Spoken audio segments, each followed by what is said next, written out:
सखी सब बड़ी गरिया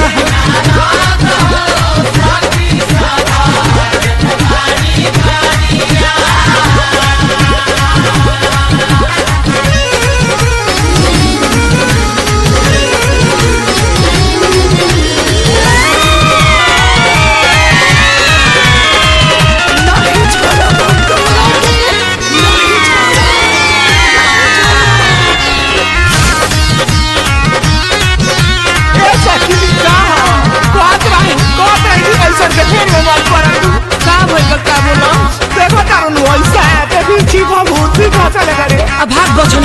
बीच खपड़ो ले लेता एही बरखा के तप कैली भारी कहे प्रमोद अरुण बिहारी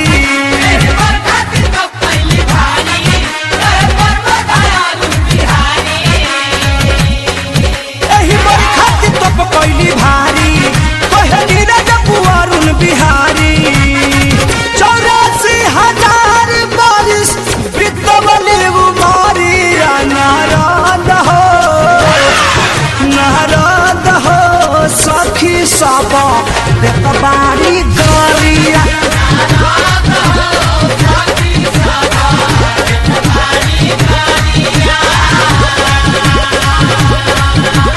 गोर बाड़ी गौरा बरवा मिल गईले करिया गोर बाड़ी गौरा बरवा मिल गईले करिया परीक्षा गईल माना डाली फेंक दिहली थारिया नारद हो सखी सब बाड़ी